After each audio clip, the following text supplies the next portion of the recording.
What a thrilling roller coaster this Ashes clash has turned out to be. England fighting back valiantly on day 2, but with Australia showing signs of uncharacteristic wobbles that could flip the script in an instant. As we dive into the live updates from the first test, get ready for a blow-by-blow account that's keeping fans on the edge of their seats. And this is the part most people miss. How small errors in the field might just unravel a dominant Australian side. Let's break it down step by step, making sure even newcomers to cricket can follow along easily. 3:53 a.m. over 10. England 49 for 1, Duckett 21, Pope 21. The buzzers go silent after 2 consecutive deliveries from Duckett. Duckett nudges a single towards cover, and Head attempts a run-out at the stumps while Duckett is still completing his follow-through. But he can't back it up. England convert that into 2 runs, then benefit from a wild throw by Weatherald that misses the non-striker by a mile, resulting in 4 extra leg byes. Steve Smith can only shake his head in disbelief. That's already 5 bonus runs from overthrows in this over by Duckett.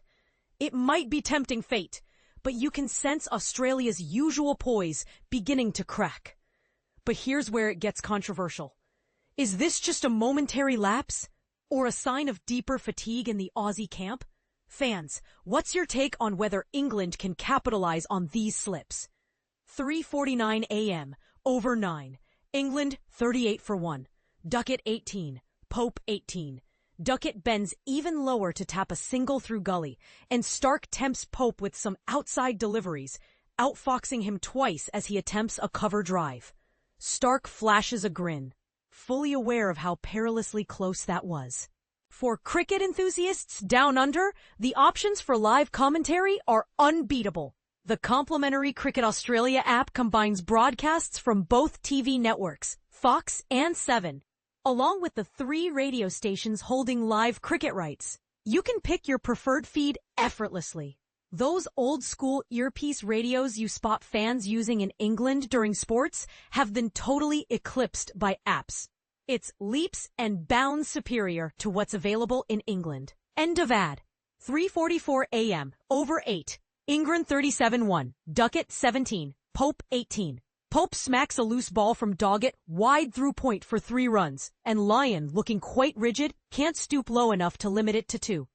There's some validity to those Dad's Army jokes about a team lacking solid backups. After Duckett works a single off his toes to find leg, Pope unleashes a magnificent back foot drive for 4 through point. What a stroke. 3:39 a.m. over 7. England 29-1. Duckett 16. Pope 11. A spectacular delivery from Starc to Pope, whose clumsy swing doesn't diminish its brilliance. It swung back sharply, nearly bisecting him and whistling past the inner edge before thudding into Carey's gloves. The overcast sky and gusty wind are amplifying the prowess of this elite bowler. Following a scrambled leg by Pope, Duckett cuts square for 2 runs. Lyon is re-entering the action. And Boland, who conceded 15 runs in his 3 overs, is being replaced by Duckett. Why not bring on Green to target Pope, especially after dismissing him 3 times in tests just yesterday? And this is the part most people miss. Could this be a tactical oversight that's costing Australia dearly? 36 a.m. over 6. England 26-1. Duckett 14. Pope 11. Eagerly accepts Boland's invitation to leg glance. Duckett rocks back in his stance to slice a single, splitting gully and 3rd slit, and Pope nudges a single off his hit. Despite losing Crawley early and hitting just 1 boundary, their scoring pace already outstrips anything Australia managed yesterday. They're not letting themselves be held back. Lyon is gearing up to join the field shortly. 3:31 a.m. over 5. England 21-1. Duckett 13. Pope 7. Starc is hunting for swing. But the wind blowing from off to leg for right-handers is countering his outswingers. Pope swings and misses at a drive, defends the next, then clubs 2 runs bluntly, more toe than bat. Starc dangles wider balls to entice both batsmen. Pope's is too far off, so he shuffles to pat a single. Duckett's, curving away from the left-hander, nearly tempts him into danger as he nibbles but fails to connect. Just like his teammate Usman Khawaja yesterday, who is also 38, Nathan Lyon is sidelined due to a hip injury picked up while batting. For beginners, think of a hip injury as something that affects a bowler's ability to move fluidly on the field, similar to how a sprained ankle might hinder a runner in other sports. It's not just about batting. 3:25 a.m. over 4, England 18-1, Duckett 13, Pope 4. England sees opportunities against Boland, with Pope flicking 3 off his pads. A shot that could have been 4 if not for the Metallica concert venue's influence on the pitch. Perhaps? Duckett guides 2 past Gully's left side with an open bat face, then charges the pace bowler and squirts 4 off the edge through third man. It was a scruffy swipe, but it worked. It's been 27 years since an England opener was dismissed for a duck in consecutive innings in the Ashes, with Mike Atherton as the last at the MCG in 1998. Despite Zach Crawley's puzzlingly unshakable spot in the team, his role at the top is increasingly hard to defend. An average of 31.55 after 59 tests falls short for a world-class opener. And yet, despite Mitchell Starc's incredible catch, Crawley still appears out of depth on Aussie wickets. But here's where it gets controversial. Is Crawley's retention a matter of loyalty over performance, or is there untapped potential we're not seeing? What do you think? Should he be dropped sooner rather than later?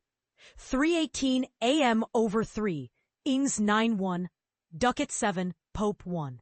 As my colleague Mark Paget notes, Starc dominates Crawley just as decisively as Matt Henry did during last winter's series. Pope nervously inside edges a single off Starc towards long leg while aiming for mid-off.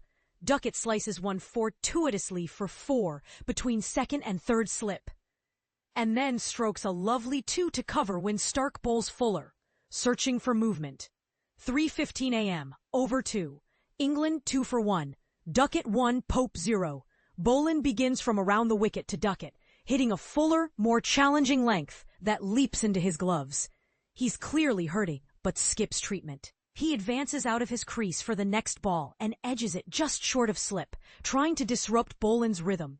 England get going when Boland drifts to leg, and Duckett pulls a single through square leg.